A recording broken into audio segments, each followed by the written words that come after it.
Hello and welcome to the Comic Conspiracy episode 284 for the week of November 1st, 2016. My name's Ryan Higgins, who's here with me this week. Brock Sager. And Charlie. And technically Toby's sitting over there, but he's going to, I don't know, maybe he'll jump in for some color commentary occasionally here. We have a big episode here featuring the final installments of DC Rebirth. We're going to give our kind of talks on these number one issues here and Rebirth one-shot specials. This is like Rebirth Wave 1, because we're going to get other stuff later. Well, this is the end of the...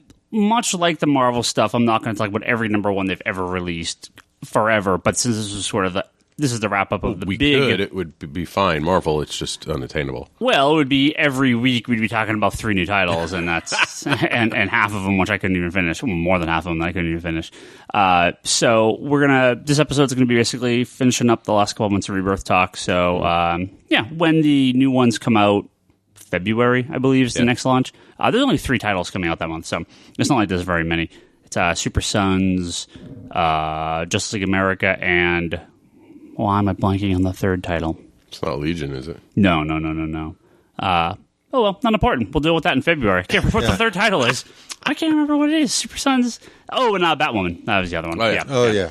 Yep. Batwoman. Yeah, that's coming out. That's launching right out of the Detective Comics arc. So nice. But let's get straight into this. Probably no questions today, too, because, a couple of people sent me once, but we got a big stack of books to talk about here. Well, as long as none of us Bryce it, we should be okay. Yeah, we should be all right. So we're going to talk a little bit about these books. So we're going to talk about the Rebirth one-shots and the number one issues. We will, because some of these came out a little while ago, we're probably also going to be just talking about the series in general up to this point. I don't know if we remember exactly what's in the number one versus what's in issues 2 and 3. So if you're in some cases 4 and 5. Yeah, well, not for these ones. Yeah. Cyborg 4 just Deathstroke came out. out. 5 already. Deathstroke, but yeah, I think we talked about the Rebirth one already. Well, anyway, we're going to have some spoiler talk for this to some degree, so if you don't want to know anything about these books, you should probably stop paying attention to this podcast right now. Let's start with All-Star Batman by Scott Snyder, John Romita Jr., and various other people in the front and back. Oh, so I should say this is... what is this, May, June, July? This is July and August shipping books, the number one books from those months. So if you kind of read in big chunks, just give you an idea of where we are in the timeline. So All-Star Batman, this was obviously Scott Snyder's big return to Batman, following up from his run, the New 52 run. Obviously, Tom King had a lot to live up to with the relaunch of Batman under Rebirth, but I think most people are very, very happy with it. So Snyder coming back to do this monthly sort of, at least this first arc, is kind of an all-star villain team-up trying to take down Batman. Similar to like, a Hush Light, maybe. Yeah. I know, Brock, you're not the biggest Romita, and none of us are the biggest Romita Jr. fan. No. But I actually thought his art in this is a huge step up. It's not the art; it's the coloring and the inking. That's what makes it bearable. Oh, bearable. Well, I mean, for me, realistically, I don't love his art. I don't hate his art. I'm not like you guys in terms of calling it abysmal. It doesn't ruin a book for me at all. Yeah. Well, there are times where I think his art is great, and I think this is the best I've seen his art in recent couple of years. AVX, I'd agree with that. At least parts of AVX were readable, and this is probably on that level. It doesn't go back to the best art he's ever done, but it's definitely a step up. So we have what I find interesting about All-Star Batman is the way that they're kind of there's sort of 2 story arcs going on. There's the main story arc where Two-Face has set just an open bounty almost on Batman.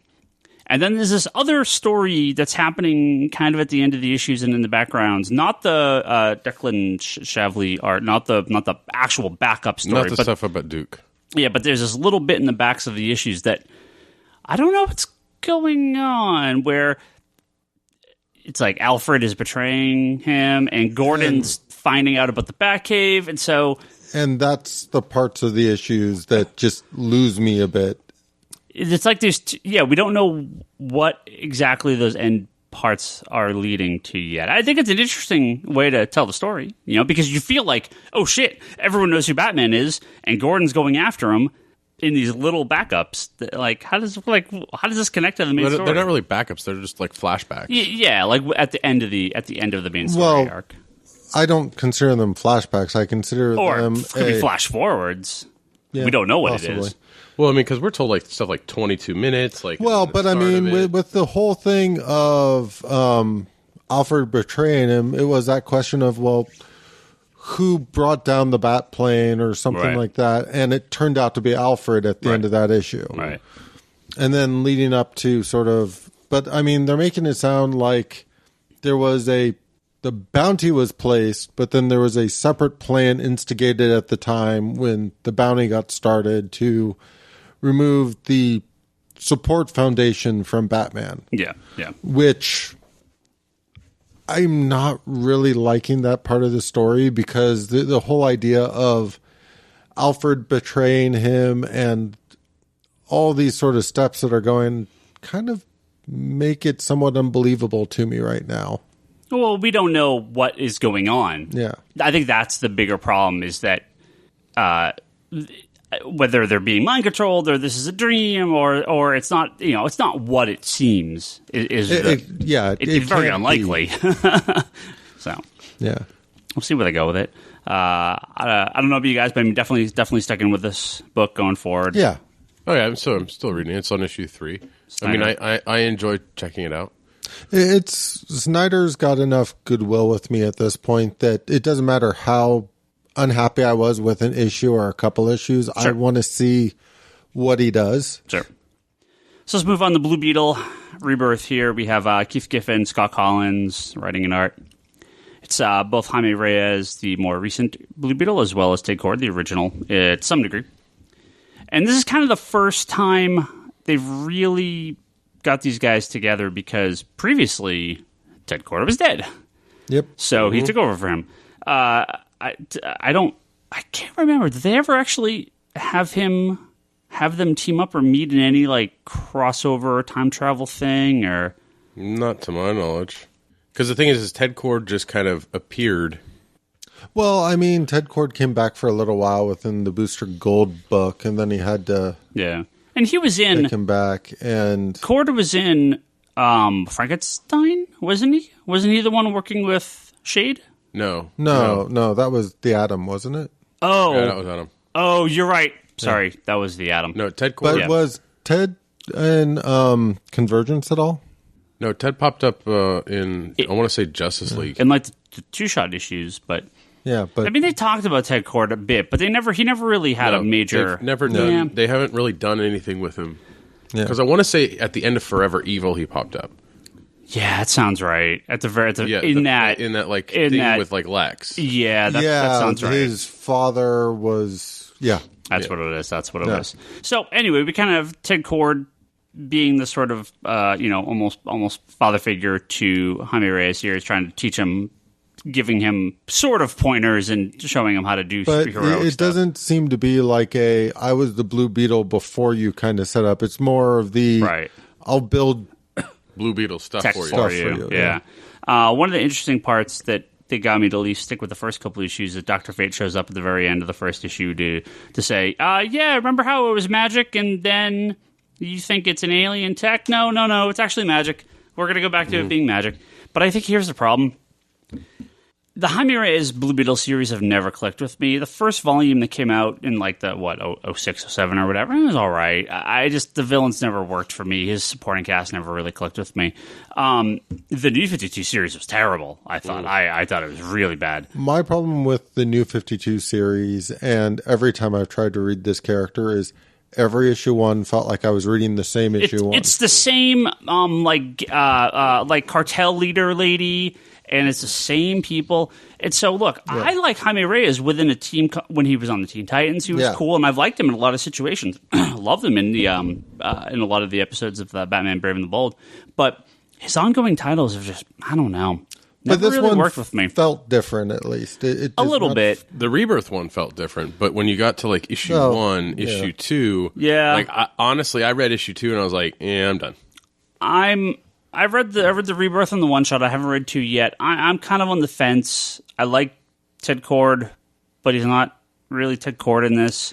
Yeah, I'm kind of hoping at some point they will shift a little closer to the original Ted Kord. Yeah. Well, issue 2 ends the first story arc. Okay. Like, it's short. They've had that. I mean, a bunch of these arcs in Rebirth, like the Batman Superman team up thing that's in Superman. That's only 2 parts. So yeah, they're doing some short little stories. No, I'm saying for the opening, like of it, it's not a long story arc. Yeah. It's not like 5 issues. It doesn't need to be. Yeah, just to set it up. But again, there was not a lot grabbing me in those first couple issues. But I don't know. We'll see. You guys gonna stick with it, or you dropped it, right, Brock? I mean, I'll read issue 3, but I dropped it from my pull list. Yeah, Charlie, keep reading if for a little I get while. around to catching up, I will catch up. Yeah. It's one of those things where I haven't specifically decided I'm done reading this book, but my time allotted to reading has been a little tight recently. So. Right. So we're going to move on to Batgirl and Birds of Prey. Number 1, I think we talked about the Rebirth special during our last one. So this is by... Oops, I lost a page. Where is it? There it is. No, I had it. There it goes. It's Julie Benson, Shonda Benson. They're the writers. Claire Rowe is the artist. So this... they're trying to get back to that original Teen Titans do this. The original Birds of Prey with Oracle, Black Canary, and Huntress. Obviously, we got Batgirl now. Barbara back as Batgirl. And this feels like it moves on pretty closely from where the New 52 series, not the New 52 Birds of Prey series ended, but these characters' representation, the representation of them in New 52. But pretty quickly... In some cases, they also kind of make fun of... the New 52 stuff? Yeah. A little bit, yeah. They very quickly kind of get put into... similar roles. Huntress and Batgirl are constantly at each other's throats. Black Canary pretty quickly becomes kind of a motherly figure. They're going up against a series of snake villains. One of them's Asp, or the group's called Asp. So not my favorite. Not the worst. I like the art. The art's pretty cool. I think if it's very emotive, very expressionist. What I'm looking for here. Who knows? Very good expressions on the characters. I like it. I hope they again more quickly become kind of that Birds of Prey we know. I think give it an arc or 2 and it'll be a lot closer. This whole like Search for Oracle arc, which is the first one. The interaction between the members of the Birds of Prey is kind of what's working for this. Like the overall, it's much closer than the New 52 arc take. Yeah. Isn't working so well, but the character interaction, like... Well, what is it? What do they call it? It's the like Search for Oracle, right? Isn't that the first arc? Well, the story itself isn't progressing very fast. Right. They've kind of got this sidetrack with these assassins, and their leads aren't exactly panning out anywhere significant currently. Right. So I kind of feel like the premise for the story was good, and the character interactions and kind of bringing the team together is working very well. Yeah. I'm kind of hoping once I get past this first part of it that it will start picking up the pace a little bit. Yeah, I think they have. Some good character interactions, good relationships between them. They're definitely more to the more the way I want these characters to interact. Obviously, we're not going to get Oracle anytime soon, but I think this is a good kind of middle ground. They got rid of a lot of the dumb Black Canary stuff they had in New 52. I hated her husband or ex-husband or whatever. I hated all that garbage. I find this version of Barbara, she's young, but she's not like 12 years old or like whatever the hell she was in the end of the New 52 series. I mean that take on the character was so bad. This feels like 70s Barbara Gordon, and I'm fine with that. I'm completely okay with that take on Barbara Gordon. She doesn't seem nearly as young as she did prior. She feels younger than she did during the Gail Simone start in New 52, but I'm okay with it. And Huntress, very quickly becoming kind of a more traditional Huntress, so I'm okay with that too.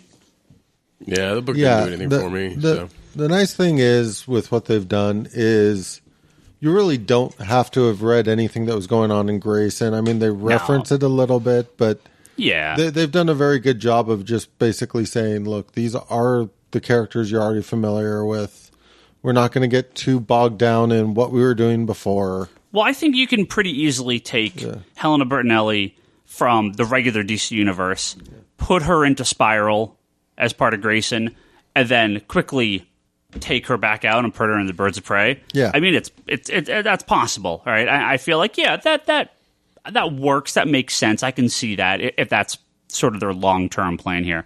I think it's tougher on Batgirl, obviously, because you have... Well, because she's putzing around in her own book, like, overseas and... Yeah. But I mean... But she comes back. As long as you don't worry about exact timelines, it's all fine. Yeah. Well, she comes back in her own book. I'm sorry, in the issue of Nightwing that she appears in. She appears in a couple issues of Nightwing. She's like, "Oh yeah, I just came back from Japan. I'm here for this adventure. Now I'm going back to Japan. Bye, see ya." So I don't let that bother me. No. It's... You know, I mean, Batgirl we already talked about, but it's just I think the thing is if you're reading Batgirl and you're reading Batgirl Birds of Prey, the Batgirls do seem slightly different from each other. Yeah, I'm losing the main Batgirl series a little bit. It's not clicking with me as much as I would have liked. The art's amazing on it. Art's pretty cool. I think the story, it feels like the writer went to Japan for the first time last year and is like, I need to write a story about Japan because Japan. Like, it just it's forced. Just get to Batgirl being Batgirl. Like, there's some okay story elements to it, but I don't need, multi-page explanations of Japanese food, and I don't know. It feels just like it's just not what I want out of a Batgirl comic. But it's not as bad as the last one, so that's all I'm going to say. Birds of Prey, definitely sticking with for the time being. No, I'm done reading it. Charlie? I'm sticking with it. Yeah. All right, let's move on. One of the, I don't want to say controversial, but definitely one of the books that I think has extremely polarizing viewpoints. That's Deathstroke by Christopher Priest and Carlos Pagulayan. So, I've read, not everything Christopher Priest has done, but a fair amount. And he is a very distinct, unique writer with very interesting ways of writing. Let's just put it that way. Sometimes it works really well. Black Panther, Quantum and Woody, his style, his humor, the way he... this is the most priest book ever, with the black bar, little cuts between scenes, with a lot of jumping around, a lot of jumping back and forth in time. I mean, these are regular things for Christopher Priest in his writing. I think the first issue to a Deathstroke Rebirth... Deathstroke threw me off a little. The Rebirth issue? No, just in general, the first issue or two, the Rebirth one-shot, the regular first number one, and then maybe issue two. But something kind of clicked with me the more I read, kind of getting back into his way of writing, his style. He's very political, very... I don't want to say he doesn't joke, he does, but it's a very dry... Usually his comics have like very dry humor in them. Quantum and Woody's sort of that one that was a little different, but there was still a lot of real deadpan humor in that. And I think with the introduction as we go along with Ravager and that story arc, I feel like he's getting to a good place with Deathstroke. It is still written, I think, a little different, but that's Priest. And that's what I love about him. So it definitely does not read like any other book on the market right now from DC. So I think I'm one issue behind from where it is currently in Deathstroke. Overall, I'm really enjoying the book, but I also... How do I put this? I've read a fair amount of Deathstroke here and there, but I've never specifically said, this is my version of Deathstroke that I put my stamp on. For the most part, I've been okay with all the Deathstroke stuff I've read. Yeah. I kind of feel like if you have a very clear definition of what you're looking for in Deathstroke, this may or may not be it, because of that. Well, I feel this is probably the closest take we've had to the original Marv Wolfman run. It definitely is vastly different than what they were doing in the New 52. Yeah. It is a very traditional Deathstroke for the most part. he's not as. It's interesting because. So they had the one previous to this one where he was young for a little while. Yeah, he got his eye back and all that garbage. I didn't care for that. I fell off that pretty fast. And even though he seems to be older again in this book, he doesn't feel that old either. Well, that was the thing about Deathstroke, especially in the the 90s and 2000s, is they didn't ever. He was definitely old, but they never really portray him as like, old, like unable to complete his task. I mean, he's always been one of the most badass characters in the DC universe. But I guess what I'm saying is I've always kind of pictured him as badass because he has all the experience and knowledge behind, sort of like the way Bruce Wayne was in like Batman Beyond. Yeah. He doesn't miss a step because he's been through it all. He's seen it all, and he's already made all those mistakes that younger characters make. He's a much more sort of refined character. Yeah. In general, and I think part of it is actually the way they're doing the flashbacks in this, he doesn't seem as refined to me as I typically picture him. And it's not saying it's bad, because I do like a lot of what they've done in this book. I actually do enjoy the aspects of I screwed up my kids as they were getting raised and all that. And I've always kind of liked his and Ravager's relationship because of that, where you can't pick your family, but... Well, the sons kind of all got fucked up. Ravager's the one that kind of was like, well, you screwed me over, but I actually came out okay on the... They're dead. Huh? They're fucked up. They're dead. Well, sure, but I mean, in various points in the timeline. But yeah, she's the one that kind of survived and came out the other end better for it. So yeah. Well, I read, I liked the Rebirth issue. I really liked it. And reading issue 1, I was intrigued. But slowly as I went through it, like issue 2, 3, 4, and finally with 5, it just, I think it's that priest writing style you were talking about. It kind of just unravels a little bit. And the way he portrays Damian in issue 5, oh man, is bad. Like, yeah, I haven't read the most recent issue yet. It's like dialogue wise, it's bad, and just it's. So as I said, I haven't read the most recent issue, but just hearing you say that makes me go, how do you screw up writing Damian? Like, he's one of the most consistently written characters I've read. But what thing is like with Damian, it's like I didn't get Damian's voice when I was reading it. Like it was like these lines were in there, and yeah, Damian might say something like this, but it didn't feel like Damian's voice. But again, that's weird because the way Christopher Priest writes most characters, that's how Damian is. Yeah, just which is very straightforward. I didn't really care for it, but yeah, I think that the jumping back and forth and all that stuff, I think it catches up with him in the issues after this, because I'm just kind of like, okay, and I don't really care anymore about the character. So, like, I like Deathstroke. I've enjoyed what I've read of him. The New 52 stuff didn't really piss me off. It was, I enjoyed a fair amount of it, but again, I think that it's hard to give a character like Charlie said that has all of this knowledge. He's been there, he's done that, and they've kind of, part of it feels like he's there, but part of it doesn't. Like they're chasing down his old suit in the opening. Yeah. And it's but I kind of like how with that it ends up being a larger plot kind of stuff. So next.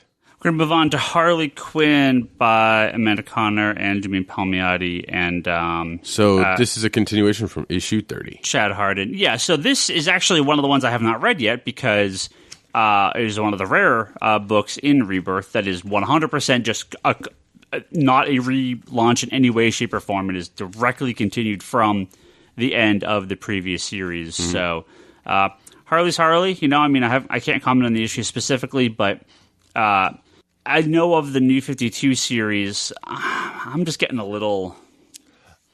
honestly, I'm just getting a little tired. I realized this basically over the weekend. I'm burned out on this Harley right now because I've read the Little Black Book, I've read the Gang, I've now read so many issues of this version of Harley where most of the time I'm kind of okay and can jump on board, and I just kind of realized with this most recent issue that came out, I couldn't even bring myself to read it. I just Yeah, I think they need to take the comedy level down 3 or 4 notches and actually get some villains and heroes and some regular DC stuff going on in the book. I mean, this is the Deadpool problem, not as bad, but it's the Deadpool problem. It's oversaturation. It's, like reading like Harley and her gang of Harleys, I'm like, this could have just been a story arc in Harley. Well, and that's both the good and bad of it. Because all this stuff has pretty much been done by the same team, it's all got a consistent voice. But yeah, you've now oversaturated the market with one particular Harley voice rather than... Because I've always had that sort of, okay, this is this voice for Harley, and then there's Suicide Squad, which is a different voice for Harley. And that works really, really well for me in general. Like, I'm not burned out on the Suicide Squad stuff. But if you probably add up all the stuff that Connor and Palmiotti has done for Harley now, with all the specials, with it's like 100 issues. Yeah. And it's 100 issues in a length of time that does not feel like 100 issues worth of time. Well, like you said, the Squad Harley is completely different. I mean, if you read issue 5 of Squad, it has the backup story with Harley in it. And the way she is in the Squad book is that split, that she's batshit crazy. Was that the one where Flag gets Joker gassed? And I was a good backup. Like, that was a great backup. Yeah, it was. But, like, she's batshit crazy in Suicide Squad and then highly intelligent in Suicide Squad, and you don't know panel to panel which one she's going to be, and sometimes she's both in it. Whereas when we get to Amanda Conner and Jimmy Palmiotti's Harley Quinn, it's more honestly sexualized and more, not crazy or intelligent. It's more just loopy and comedic and trying to be way too funny. Well, like with Deadpool, we've had the same pun in like every single issue. Yeah, I know.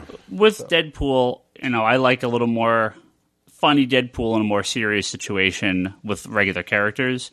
With Harley, she could be funny, she could be fun, she could be, punny or make sex jokes or whatever. But within the context of her own title, I feel, like Charlie said, it's just that kind of going back to that same well of jokes. I do wish it was something a little more, not that I want it serious, but something a little more straightforward. I think the cast of sidekick characters and everything are all right, they're fine, but I don't think we've seen that definitive Harley run from these books yet, much like we did during the early 2000s. I thought that was a pretty solid run because it mixed the comedy and regular superheroics and action very, very well. The way the character is written by Paul Dini in Gotham City Sirens and other books, I feel like it's a good mix of that character. Yeah, Harley in Gotham City Sirens was really well done. Yeah, I think we need to move away from the pot jokes and the dick jokes and the beaver and get on to... There's the beaver and then there's the bisexual thing with Poison Ivy that's pushed fine. And well, it's not like it's bad, but it's almost every single issue. Jokes. It's like it's the same thing over and over again. Yeah. Now, granted, I've liked some of the people that have been introduced. Like Sin was introduced, the like kind of Dia de los Muertos looking Harley. I liked that as a villain. Red Tool was hilarious as a villain. Yeah. But again, it's like I kind of miss. I miss Harley in the Batman universe. Yeah. Harley in the Harley universe isn't my thing. I like Harley in the Batman universe. So, but yeah, I mean, it's also one of the books that I dread reading every time it comes in because there's so much dialogue in it. Like it's like 2 issues worth. So when you say, yeah, it's about 100 issues of Harley, yeah, you're right. Oh, it's 100 issues. We haven't got to the comic with the most dialogue in it yet. That's coming up. Yeah. Let's move on to Hellblazer here. This is Simon Oliver and Moritat. I never know how to pronounce the guy's name. Someone tell me. So I'm a big John Constantine fan. Always have every comic he's probably ever been in. I feel like the DC Universe version of John Constantine is not clicked in his own title. I love when he appears in other comics in the more recent years, but He was great in Justice League Dark. The last two, Yeah. the last Constantine and the last Hellblazer never really worked. I feel though that they're giving him the benefit of the doubt here with this new series and letting it be, maybe a step closer to that Vertigo take. I would love to see Gerard Way relaunch us under Young Animal, but I feel like we're getting close. There's definitely some superhero-y people showing up, but for the most part, it's him. It's Swamp Thing. Yeah. I mean, maybe what is this? 4 that just came out? What issue was that? 4? 3 that just came out? Okay, so I guess I just haven't read the most recent. But I do like that they're bringing Swamp Thing in more, and I feel like even if we don't have a Justice League Dark book, I feel like that's the way to go with this character. This feels more like the old Hellblazer books. It's it's much closer to it. It feels like an okay blend of the old Vertigo stuff and kind of this new kind of trying to give us the DC Hellblazer. Well, I think part of what I think it nailed very, very well from Rebirth, at least for me, is he comes up with a plan and kind of counts on others to do the right thing. Oh, well, plans with others to fall into his trap and save his ass. Yeah, basically. I think bringing him back to London was a very good idea too, because that's sort of the first arc. I feel like that's what I liked about it. I like the fact that he kind of comes back to London, says, "Screw you, I'm staying here," and to stop everything from going wrong, he puts other people in the position of now you have to help. Yeah. Well, it's that con man stuff. It's like it's really coming out with the con man stuff, and especially the amount, like the size of the cons he's pulling.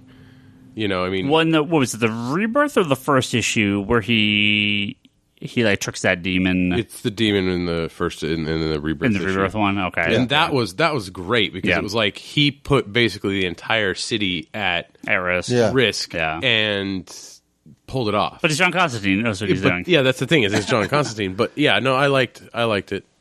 I haven't read the most current one, I think. Oh, I guess I should say Harley and Hellblazer. I say for Harley real quick. I'm sticking with it. I'm a little, I'm sticking with it. I'm sticking with it, but I'd wish. Of course you are. It's Harley. Oh, that's true. But I wish they would streamline. Like, I don't need 50 bajillion specials. Like, occasionally having a couple specials with the Harley character. Yeah. Like, they had the road trip one and the San Diego Comic Convention one. Like, I like kind of a few of those scattered throughout the year. But I don't need a 6-issue miniseries that could easily have just been put right in. Right. As I said, it's just they reached this point where they were coming out with a lot of Harley titles a month with the same writing, with the same jokes, with... Yeah, they should just double shift the damn thing. So, Red Hood and the Outlaw... Oh, and Hellblazer I'm obviously sticking with. Yeah, I'm sticking with that. Yeah. Hellblazer and the Outlaws by Scott Lobdell and Dexter Soy. Now, if you remember us talking a month or two ago, when we were talking about would have been the second month of relaunches, you probably heard us saying that we were very cautious about Hal Jordan and the Green Lantern Corps because Robert Venditti, the writer from the New 52 series, that never really worked for, I think, any of us. A couple arcs here and there were okay. But I mean, it didn't stay on my buy list. Yeah. He continued on the Hal Jordan, and the first couple issues, at least when we recorded that, I think we all enjoyed them. Mm-hmm.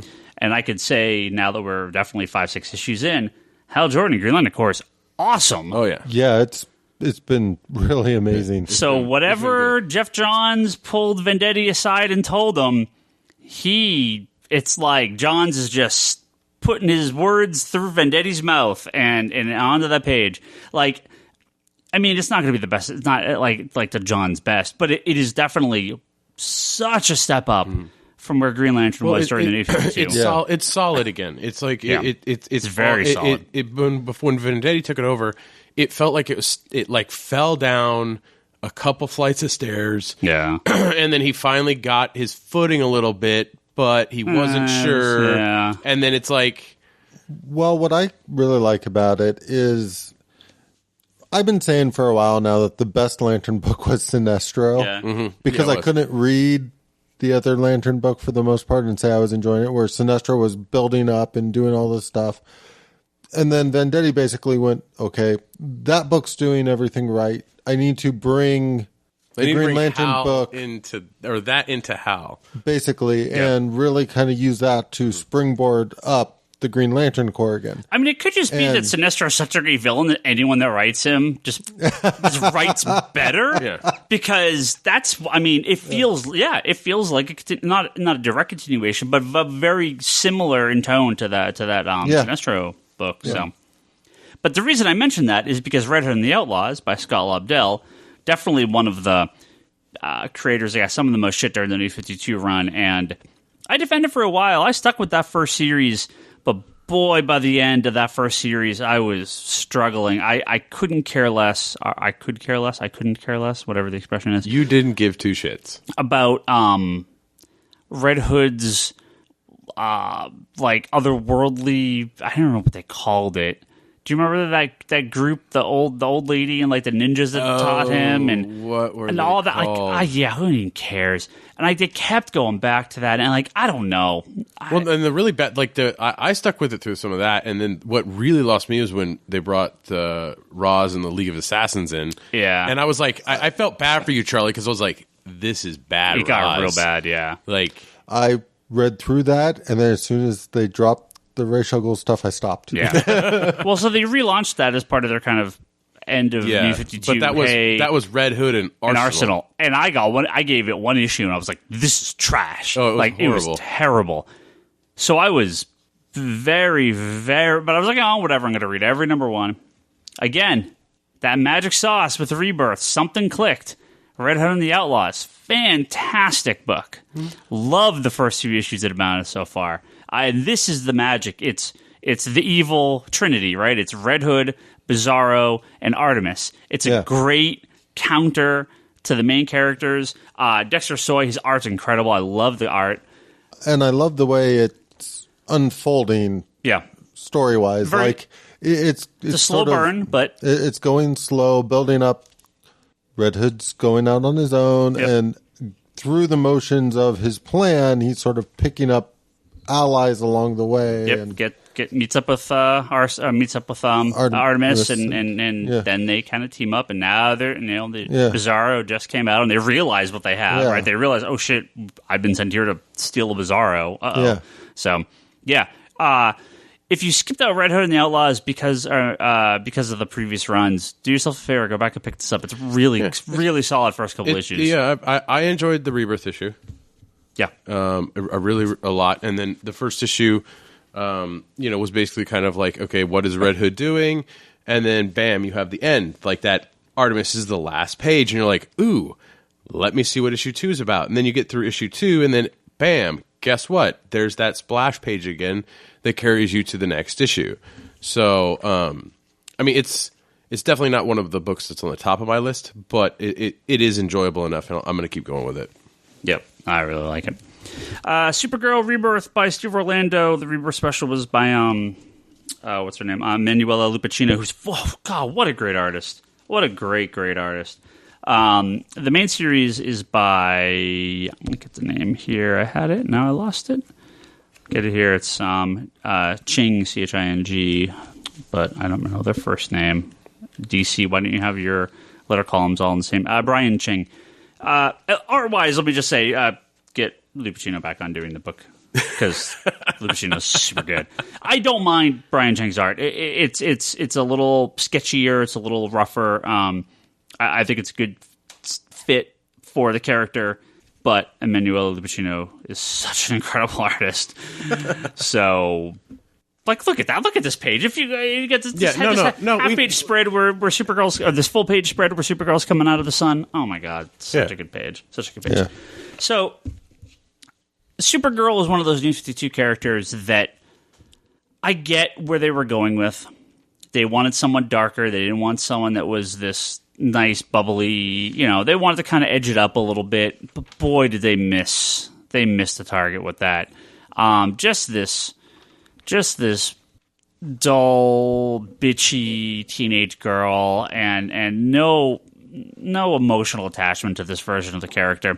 Now, I find it interesting at the very end of the New 52 series, they completely changed the book. I don't know if any of you have read that. No. Where she basically joins a team of like an outer space college superhero team or whatever. And it was just like, okay, this is weird, but this is really good.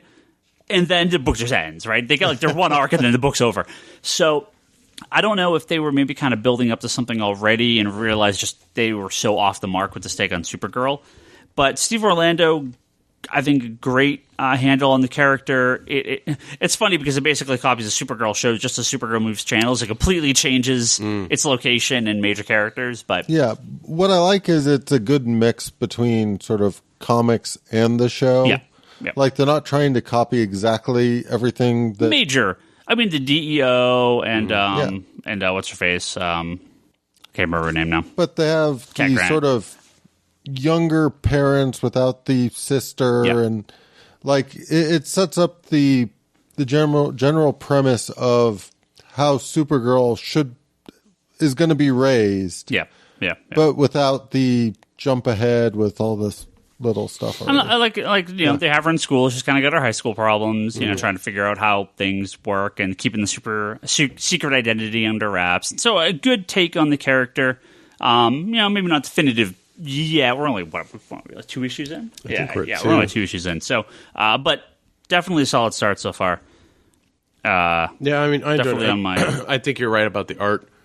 I think going from the Rebirth issue to the first issue, you kind of it's very different style. It's very different style, and the first issue is cartoony-ish. It has like this cartoonish feel to it. I mean, it's that very sketchy art. Whereas the other one looked, I mean, honestly, the other one looks a little bit like a Terry Dodson. Oh, very influence. much like Terry Dodson. And the thing is, but it works really, really well with Supergirl. And so I think that, I think that if we transfer that art back over, cool. But I mean, it's not like it's a horrible thing. But no, I mean, Orlando's doing a great job on the book, and I'm looking forward to seeing what happens. Yeah. Especially since Cyborg Superman's in it. And I guess for me, the way they sort of nailed the first couple of issues made me very happy because it got me excited to read the next issue. And it's always good. That's pretty much as high a praise as you're going to get from me from a Supergirl book. You got me to want to read the next issue. Yes. I'm not a big fan of the my dad is actually Cyborg Superman. I kind of like the classic version, but I've been kind of blah on that aspect of it. Now, mind you, I'm curious to see where things go a little bit, just because in the Lois and Clark stuff, they did have Hank Henshaw. Right.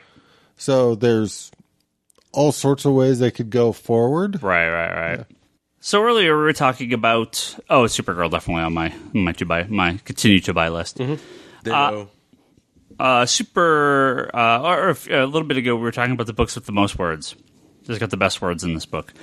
Superwoman by Phil Jimenez. Did you just try and sneak a Trump thing in there? I did. Okay. Boy, if you want a book with words, woof. So this has always been Phil Jimenez's problem. He's a fantastic artist. His writing sometimes leaves a little to be desired. Let's just say, man, also Terry Dodson, fantastic variant covers on this book. Oh, yeah. Man, so good. So Superwoman, if you were not following the plot of this book, pissed a hell of a lot of people off on the internet, as they tend to do. Wait, hold on. A female book, and they changed something. Well, this is like cannon fodder for the internet. So, we're going to spoil kind of the big twist of the first issue here. So, if you don't want to know, or if you want to read this on your own, definitely skip ahead here a few minutes. This book was pitched as an ongoing Lois Lane book with powers. She becomes Superwoman, and that's all the promotional work and all the talk and everything. So, as you're reading the book, you discover that both Lois and Lana Lang got superpowers when the New 52 Superman died. They were both there at his death. They basically got the Superman force left his body and went into They basically got like the electric blue and electric red Superman powers. Yeah. So Lana is red and Lois is blue, and they're like, well, I guess we're just gonna have, Lex Luthor is pretending to be Superman. There's a new Superman running around. We can't have this. So Lois is like, I'm just gonna be Superwoman and do my thing. And she's killed on the last page of the first issue. Mm-hmm. And Superwoman is actually Lana. I mean, she's now the main character, and she's appeared in other books. So even though I swear every single issue still has Lois on the cover somewhere. They solicited them that way, basically up through the reveal, and then they switched some of the cover art when it actually got published. Well, because that was the twist. In Action Comics during the Lois Returns to the Planet, or I can't remember what the name of the story. Yeah. She appears. Is that the next issue of that? Lana is it's right there. What's the title of it? Yeah, Back at the Planet. Back at the Planet. Lois Lane, Back at the Planet. So that's the second issue of Back at the Planet. And spoiler for that, the married to Superman, the new Superman Lois, with Jonathan, is now going to be actually filling the footsteps of New 52 Lois. Right. When she comes in action, she just walks in and she's like, I hope no one notices I'm a little bit older. Yeah. And because the New 52 Lois was working on something very important, and the New 52 Lana and original Lois Lane are now trying to figure out what's going on, what happened. Yeah. And the thing is you get to see some of that backstory in action, which I think is a little sad that you don't get to see some of that in Superwoman. I think it would be a nice addition to the book. But for the most part, I mean, besides all the heavy amount of words in the book, it's enjoyable. I'm curious to see where it goes. Emanuela Lupacino, she did art on issue number 3. So, and it was like, you could tell there's like, well, we got to kind of expand out a little bit. We can't have these tiny little Phil Jimenez pages here, because she draws these tiny little panels. Mm-hmm. But they're bringing in a Superwoman, Bizarro, Ultra Woman kind of mashup. Yeah, but they revealed in the most recent issue, I'm not sure. Are you guys up to date on this one? No, I think I read issue 2. I haven't read the last one. So, I mean, they basically did the big thing of it's actually Lex's sister who's behind it all. Yeah. No, that was the end of issue 2, I think. And it goes in a little bit farther where she's now in like Lex's power armor suit. And that's how issue 3 ends, I believe, right? Yeah. So that's, I mean, it's a great book. I just write less words. Well, Phil, please. I think it won less words, and it's just really, it's awkward, right? That opening is awkward, especially with Lois dying at the beginning. You're like, what? Well, that's the twist. I think he's just not. I mean, he's an artist. Doesn't mean he can't be a good writer, but he's an artist first, and I think his writing has always been secondary. I've read a lot of the books he's done where he's written it as well, and it's never as good as his art is. His art's fantastic. So I feel like I wish he had like a co-writer on this book. Yeah. To that's sort what it feels like. It feels like it needs a co-writer. You know who great? He helped him out with that? Manipool. Francis Manipool? Mm-hmm. He's a good writer. I think he's all right. Again, I probably like his art a little better than his writing, but I think Manipool's a good writer. Flash was great. Yeah, did a good run on Flash. Yeah, and we'll talk about another one of his books a little bit later. I know. So we got next one coming up here. Do we? We don't have anything about Francis Manipool here. Oh, sorry. Yeah, we do. Oh, yeah, it's the last book in the stack. We have Batman Beyond Rebirth by Dan Jurgens. Ryan Sook did the Rebirth special, which so good to see Ryan Sook doing more work. And Bernard Chang doing the main series. So much like Harley, I have not read these because this is a direct continuation from the New 52 series. Sort of. Well, I have not read nearly enough of the New 52 run. I have a giant stack of it. And so once I just put it in the box, and when I get to it, I get to it. So you can, Charlie, tell me all about this book. So this book has basically Terry McGinnis back in the bat suit. Anybody who was reading the previous series for a long time, it was Tim basically running around in the back suit. That was after the Convergence stuff, yeah. Right? And that stuff was okay. It did not feel like sort of the previous Batman Beyond series felt like a continuation of the show. The revised one with Tim running around felt like it was a alternate version of the Batman Beyond universe for comic books right. rather than like a continuation of the show. Having Terry back in the suit makes it feel sort of like half and half.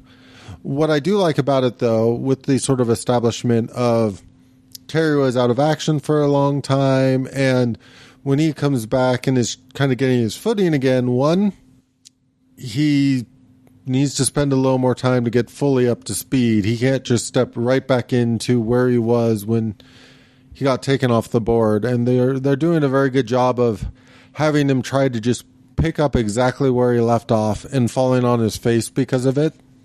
Yeah. But the big sort of selling point of this is this whole idea of the Jokers took over a part of Gotham completely at this point, like, and have renamed it Joker Town. Yeah.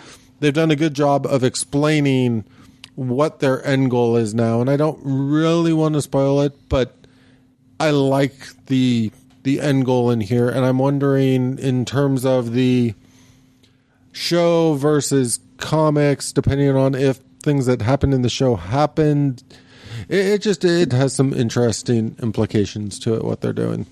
So I'm excited to see. Worth reading if you've read the New 52 stuff and all the previous runs. You can kind of just skip to this.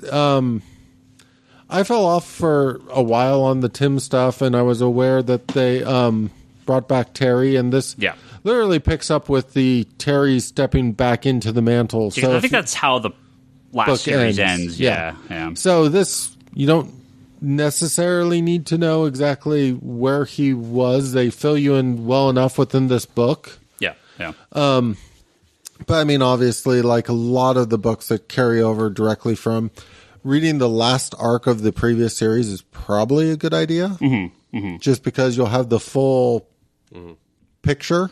Yeah, I mean, I didn't finish the Batman Beyond from the New 52. But yeah, I mean, you can jump in on this one and it'd be fine. But I've never been a big Batman Beyond fan because I never watched the show. So, I mean, I liked the stuff that I read, but again, I'll keep reading it, but it's not something that's necessarily up my alley. But if you're curious, I mean, it's definitely worth reading. Well, the art's awesome. I think Jurgens has been doing fantastic work on action. So. If you want to read a alternate version of Batman Beyond, because like if you're trying to pick up something because you love the show, this is not the book for you. Yeah. I'll be perfectly honest about that. If you're trying to look for a pickup from the show, pick up the series that was going on. Not the New 52 one, but the one prior to that. That was like digital first at first, like with the Hush Beyond started it, and then it was like the universe stuff, right? All those felt completely like the show. Great continuation. If you're looking for that, read those books.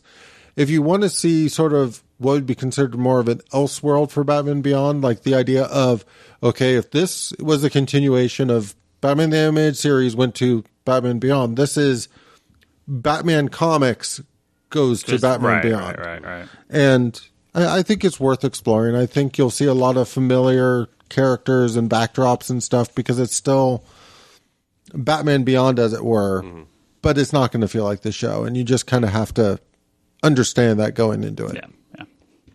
Let's move on here to Cyborg by John Zipper Jr. and Paul Pelletier.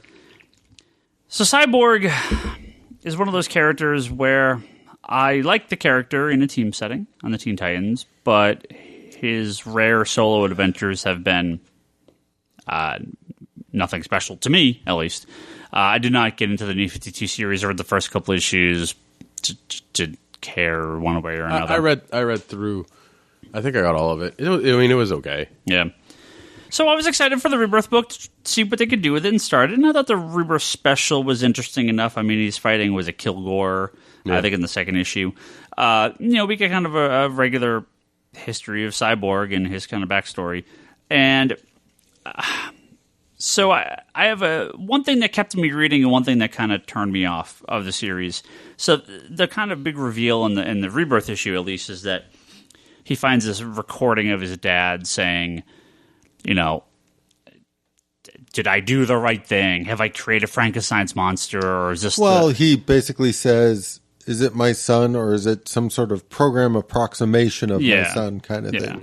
I mean, I understand Cyborg maybe being a little weirded out by that, but it's also true. So I mean, it's not like his dad treats him poorly. At least I don't feel that he does. So I feel like it's weird that they kind of, that this is sort of like his hang-up is this thing that he finds.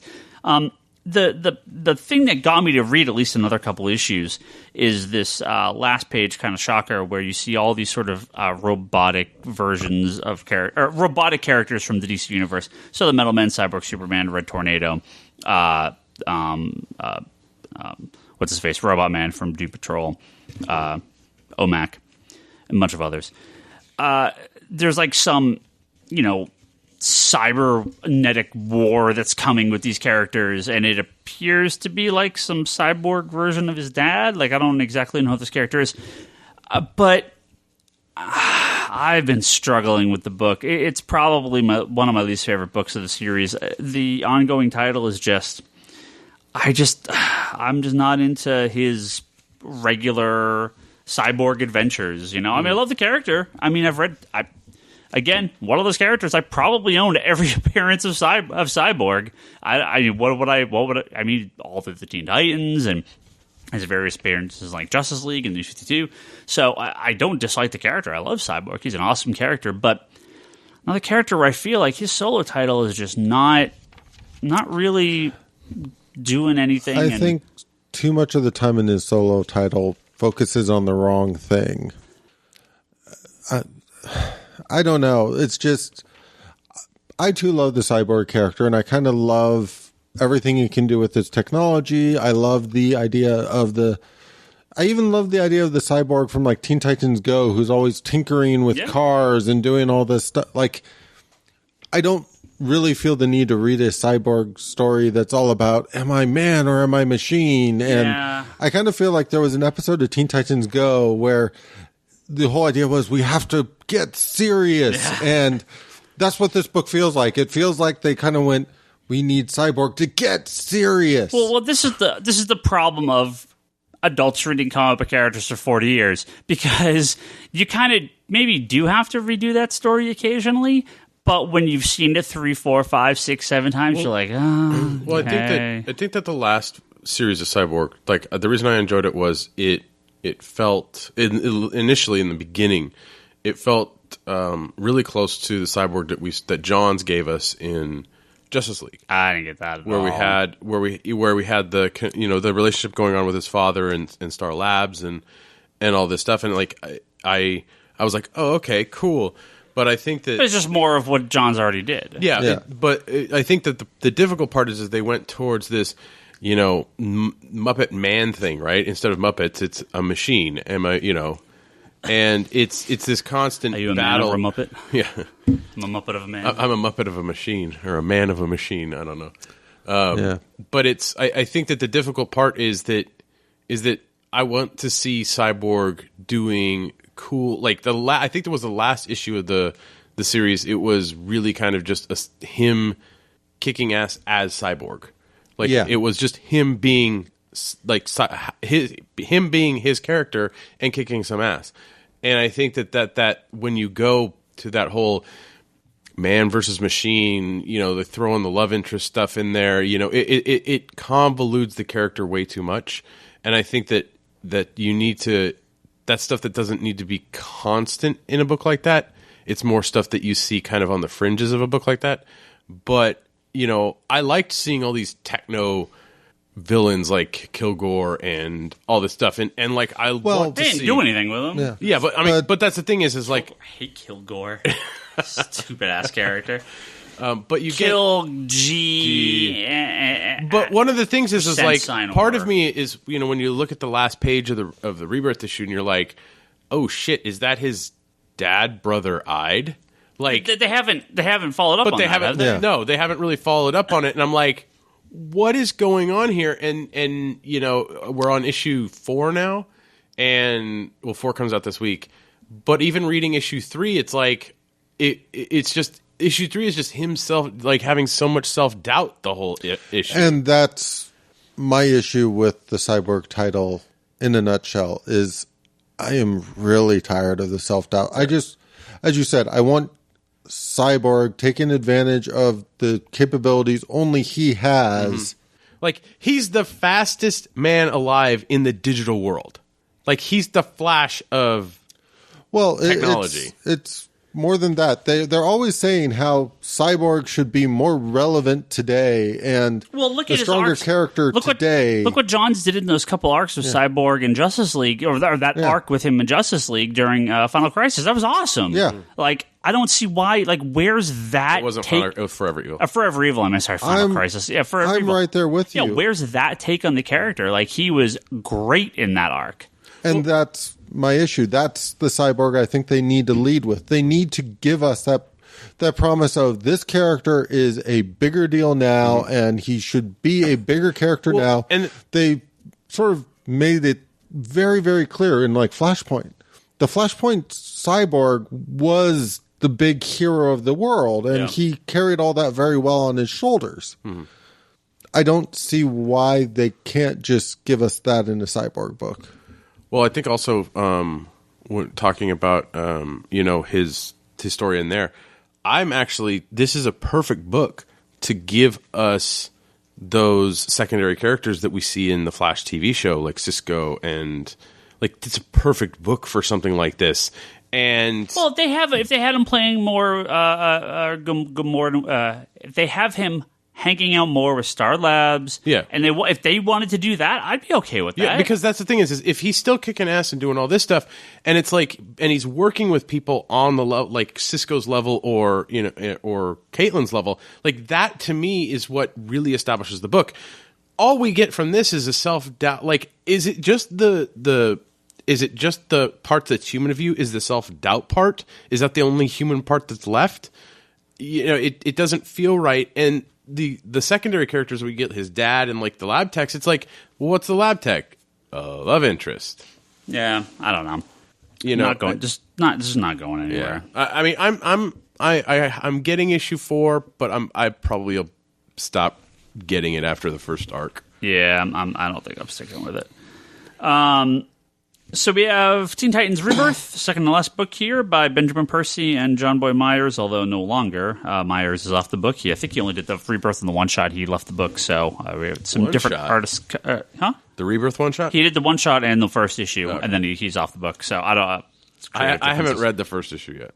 I actually have not read the first issue yet either. Charlie, did you read the first issue? Yeah, I read the first one. Okay. So Teen Titans, if you go to the New 52, you'll probably have heard us, definitely myself, and I think everyone here talking about it, that if there was a bigger misstep in the New 52 than their version of the Teen Titans, I don't know what it was. I mean, other than maybe Superman early on. Because Hawk and Dove. Okay, well, that's different. That's the creator. That's not necessarily the take Savage on it. Hawkman. Yeah, Savage Hawkman was pretty bad too. Man, I forgot that book existed. But boy, the Teen Titans were done a huge disservice within the New 52, and they definitely tried to fix it at the end with Titans Hunt, with the Titans kind of regaining their memory. And I mean, we talked about it at length when the book came out, but in the other podcast. But boy, man, that Titans book, Rebirth, is just fucking solid. It's so good. Oh god, I love the Titans book so much. So I was very excited for Teen Titans. We have definitely that younger Beast Boy, but a little more, slightly more traditional take on early Beast Boy. Starfire getting back to Starfire and Raven for the most part getting back to definitely slightly more classic takes. They're definitely young versions of the characters, but I think they're in better places than they were at well, I think points. Starfire is just the slightly older, like she's supposed to have always been. Yeah. And it's the new Kid Flash, and Wally West. Wally West, the other Wally West. I will say it to take the fodder with the black Wally West. Yeah, sure. Okay. So what's great about the Rebirth issue is the setup here is that you see the Teen Titans are slowly getting, although they're not the Teen Titans yet, but they're slowly getting taken out one by one. And when you get to that last page, I mean, we could just spoil it because, I guess it's not really a spoiler. It's on the cover. Sure, but it's a great last page. The last page of it's Damian Wayne. He's captured all the Teen Titans, and he's and now I'm going to make you join a team. And it's such a great first issue. So I have not actually read the number one. Charlie, what's your take on it? How they handle it? The number one does a very, very good job of explaining Damian's motivations for going out and it's what he wanted for his birthday. Well, basically, yeah. God damn it, man! That DC Rebirth issue just spoils everything.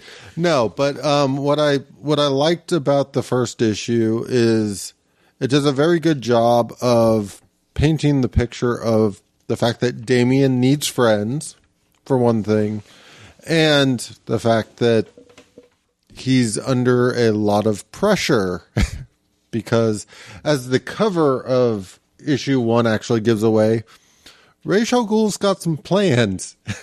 Oh, okay. You're already biased for this book. Oh, yeah. Well, it feels a little bit like you're taking... We can't trust anything Charlie says, because he's like, it's Ra's. Well, I did flip through the book, and I did see what happens at the end, and it feels a little bit like what they did during the New 52 Teen Titans series with Harvest? Is that his name? Yeah, but Ra's al Ghul's just a better character. Oh, right. So, again, I didn't hate that idea. Are we going to have a Legion Lost crossover? Well, again, I didn't hate that idea. There's a big villain who's gathering up all these teenage heroes and kid heroes and sort of training them and turning them to his side. Well, and they go out to be like kind of, his Okay, are we talking the Ultra Humanite from Earth to Society? No, we're talking No. Ra's al Ghul, leader of the League of Assassins. You're biased. Has put together a group of younger assassins that he's trained personally to do dirty work for him, basically. Right, so he's just pissed off Damian got away. I like these ideas of the big bad getting a team of kid heroes or villains to go fight each other. So I like the core concept of it, but it just didn't long continued story arc in Titans. It never ended with Titans and Ravagers and Legion Lost and all those with I just said his name and I can't remember his name. Harvester? With Harvester is that his name? Harvester. See, I picture this as Ra's put together a group of his League of Assassins with the intention of sending them to go collect Damian. Sure. So you couldn't just send one assassin to collect Damian. He knows better than that. Right. So he put together a group. So he has his League of Teenage Assassins? And Damian, being Damian, went, my grandfather's probably going to send somebody to come collect me. I need some people to help. Yeah. But I can capture all these people. Of course. Great Rebirth, and very excited for the rest of the book. So, all right, we've got one book left. Yay! This is Trinity, written and drawn by Francis Manapul. And I would have to take a second look at that whole stack, but maybe I'll be pretty confident in saying this is my favorite issue released out of all the books we covered today. I have not read issue 2 yet, although I did kind of flip through it, and I know I flipped back through it to be like, did I actually read this yet or no? But I haven't actually read it yet. This is, it's obviously in the New 52 universe. It acknowledges the death of the New 52 Superman and what's going on with Lois and everything like that. But, man, this feels just like Batman, Superman, Wonder Woman, and Lois. Yeah. It feels like the characters are home again. Manapul, his art style fits this so well, just that real kind of, the lighter tones, the lighter pencils, not very, no or very light inking. Just very... earthy tone on this arc.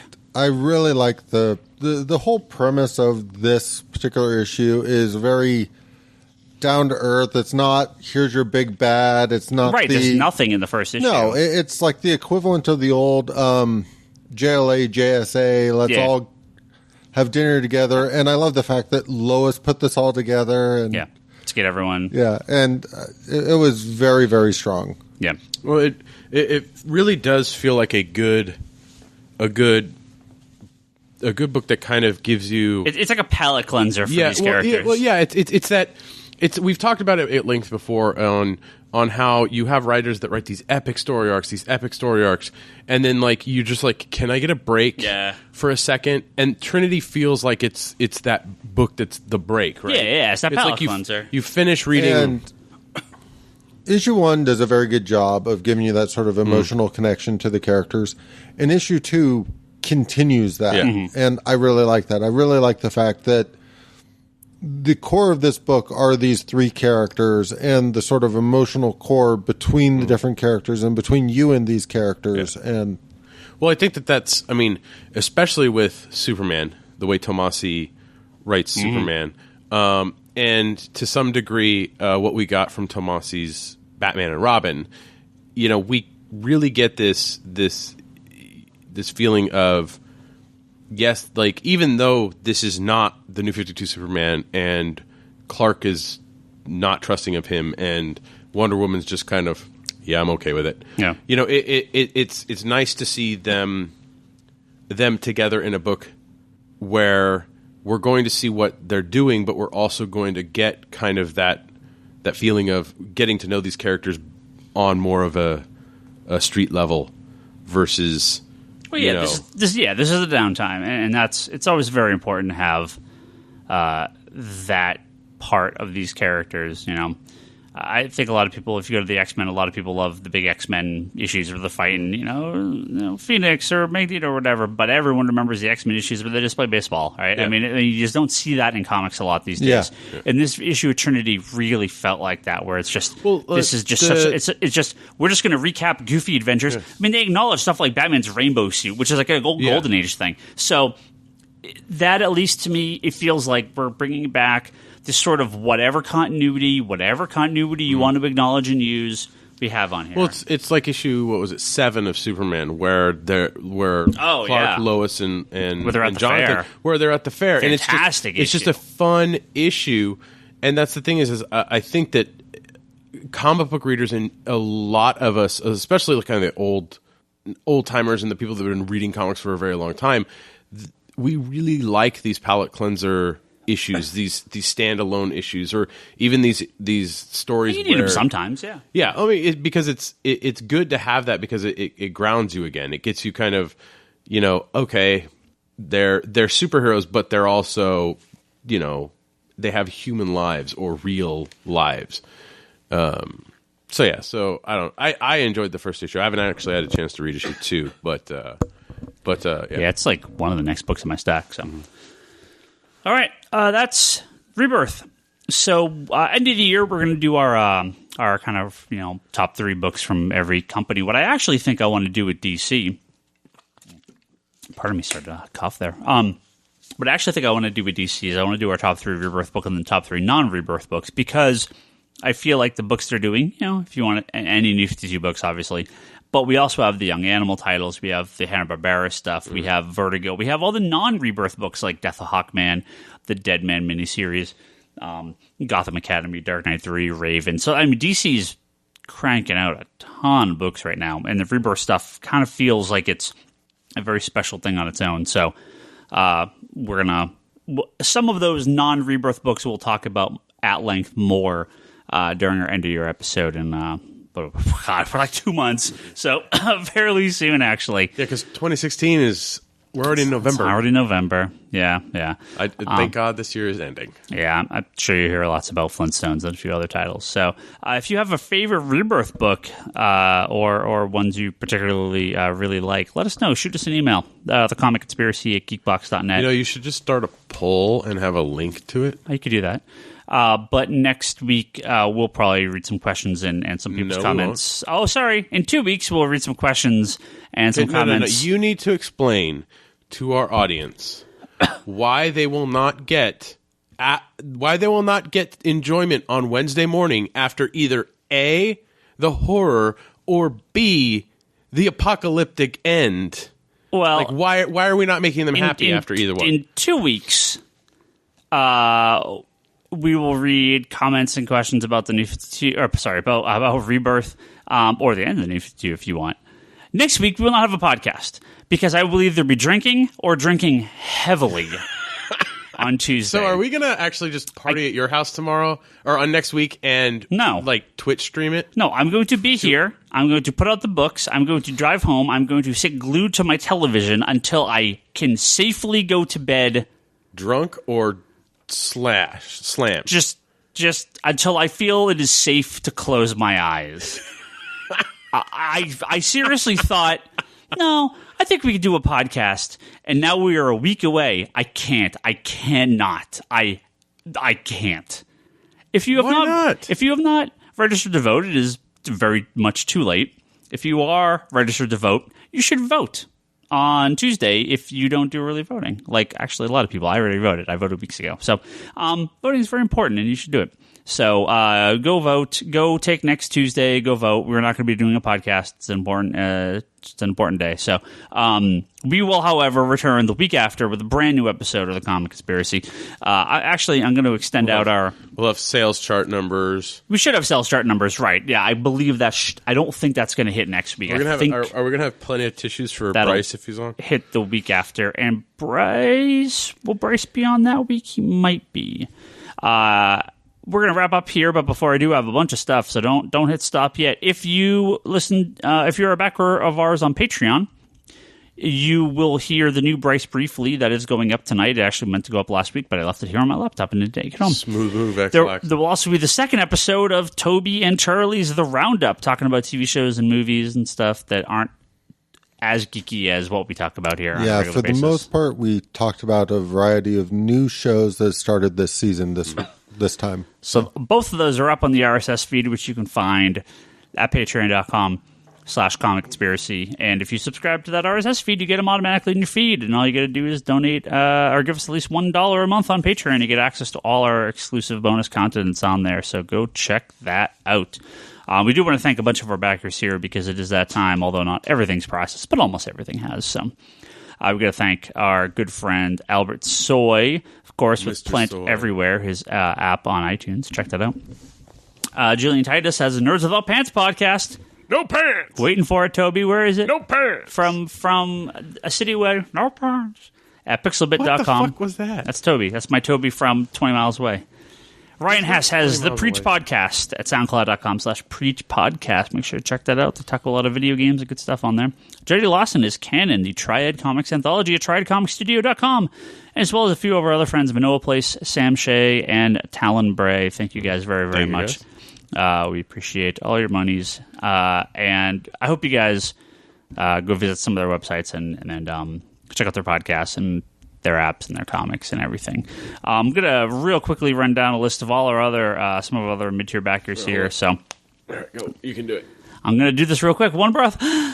No, I can't do it in one breath. But let's thank our good friends here on Patreon. Alex McHale, Matthew Schnapp, Don Kilson, Mark Long, Ivan Liskanik, Brian Morawski, Matthew Holmes, Dennis Jansen, Paula Schultz, Blake Etheridge, Keith Amaral, David Polanco, Christopher Noyes, Keith Newen, David Safar, Stephen McLeary. I can do it. Travis, Gary Hollinsby, Chris Freeman, John G., Sloan, Ocularis, Aaron Wright, Father Dante, Joel Jimenez, Chris Pelicki, Kevin Ellis, Stephen Hayden, Anthony, and Edgar Moreno. Thank you guys all very, very, very, very, very much. I want to say that our Patreon backers are very male. All you people, a lot of them are. That's just what happens. Thank you guys very much. And again, patreon.com/Comic Conspiracy. We do appreciate it. Is where you can go to give us $1 a month, and you get Charlie some loves cool stuff. Of course I love it. We all love it. Yeah. Gives this guy In some... fact, I always have fun just sitting here listening to the names and being like, I know that person. Yeah. A lot of them post on our Facebook group at facebook.com/group/comic /geekbox, I believe it is. Go check it out. The Geekbox and Comic Conspiracy group on Facebook. You should definitely... Trust me, if I didn't appreciate it, I wouldn't be doing the roundup. Exactly. So, the comicconspiracypodcast.com, that's where you can find this episode and our previous episodes, as well as geekbox.net and iTunes. Thank you. If you rate and review us on iTunes, it's always great. Have you even checked the reviews lately? Yeah, I check them occasionally. The Comic Conspiracy, geekbox.net, that's where you can send us your thoughts about Rebirth so far. What's your favorite? What's not working for you? Let us know. We'll read some of those next week, or in 2 weeks. You can also tweet at us when we get to that part. The contact form at geekbox.net also works. Patreon.com/Comic Conspiracy. Once again, give us some money. Digital.comicsconspiracy.biz. That's where you can also give us money, except you get comic books in return. So that's a cool thing. There's all sorts of crazy sales. Definitely lots of stuff on there you can pick up. Conspiratobrock.com. That's Brock's blog and video pull list. I might do something extra since check that out. There's nothing next week for our listeners. Get to go home early. Wanderers in the Fourth Dimension. That's Charlie's other podcast where he talks about Doctor Who. Where are you at right now? You just covering the did I ask you this? On the Fifth Doctor now. Are you covering the new stuff? The new show? So we did do a recording about the first 2 episodes of Class. Is it any good? Yes. Okay. Is it if Charlie has to hesitate? Well, then no, it's not that good. it's not that he the has joys to of. hesitate, I it's don't that he necessarily hesitated. want to spoil it, so I'm deciding exactly how I want to put this. But it's one of those things where it is not Sarah Jane. Yeah. Like it's not that show, but it's not Torchwood. It's somewhere. It is darker than Doctor Who. It is very reminiscent of stuff like Buffy and that kind of stuff. So, and it's. I really like the cast of characters. Okay. I'm just curious to see what the formula of the show becomes. If it becomes just the monster of the week, or Yeah. if they have overarching plots, or what exactly they're doing. Yeah. We'll find out. Etsy.com/shop/Leanne Hillard. That's my wife's Etsy store where you can go and pick up stuff. Brock was motioning. Yeah, So- I got a plug. What's your plug? Box tops. Send those box fucking tops. Jesus Christ. Come on, send it We're to all on, Brody we're here all on at the Twitter. comic store. We're all on Twitter. Ryan Higgins, Ryan, You're Brock an Sager, ass. Larson Bryce, Toby XI, Insanity and Chaos, Comics Con Store. You know who we all are. They're all our names except for Insanity and Chaos. That's Charlie. Yeah, you can send Brock some box tops because No, send Brody box tops here at the shop. Geekbox Comedy Button, Good Job Brain, I'll talk podcast of manga machinations. You don't see me close my eyes and go to my Zen place. 115A East Fremont Avenue, Sunnyvale, California, 94087. That is the address of the store if you would like to come visit us and harass us in person and throw box tops at me. Be like, box tops! Thank you, everyone, and go vote.